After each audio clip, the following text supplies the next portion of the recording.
J'ai préparé une vidéo sur les maths de Cori version maladie et handicap. Là, je vais juste parler des maths de Cori où, à ma connaissance, c'est un peu que moi et ça montre où je suis bizarre.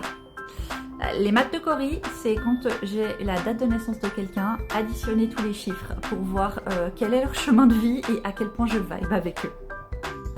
C'est également quand je vais avoir une date pour quelque chose d'important qui va être noté, par exemple une opération, calculée pour voir si je vibe bien avec ce chiffre.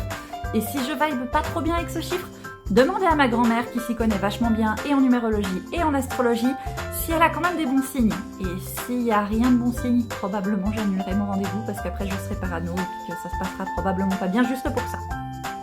Les maths de Cori, c'est quand je fais un exercice, compter à chaque fois que je fais un exercice, parce que sinon je serais capable de continuer pendant 10 000 ans l'exercice et réaliser qu'il y a 10 minutes qui est passé, alors qu'après je serais complètement en PLS, simplement parce que j'ai perdu le fil de mes pensées. Alors pour garder le fil de mes pensées, je compte.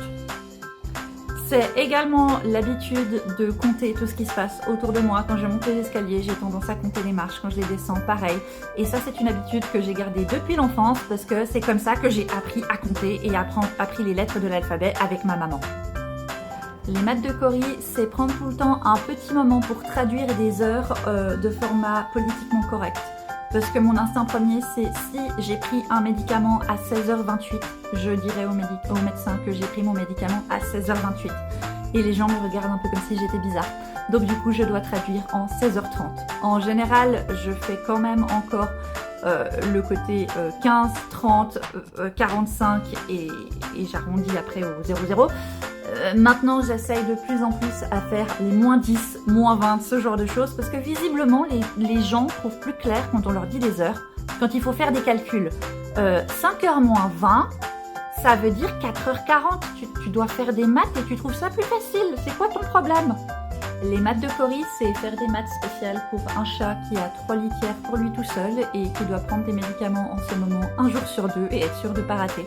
Et de vérifier qu'il fait bien caca régulièrement, qu'il fait bien pipi régulièrement, qu'il fait tout bien régulièrement. C'est compliqué d'être un parent.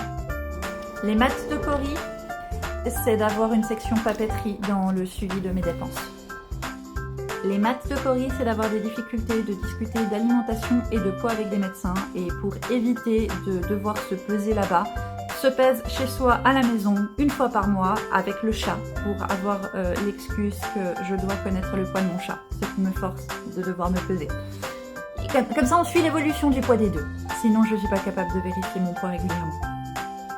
Les maths de Cori, c'est d'être tellement passionné par les dates en général que j'ai découvert qu'après il y avait plein de journées mondiales souvent pour plein de jours. Et que finalement maintenant le rythme des saisons, le rythme du temps qui passe, c'est bien joli, mais moi ce que j'aime savoir c'est quoi la prochaine journée mondiale. Voilà, c'est tout.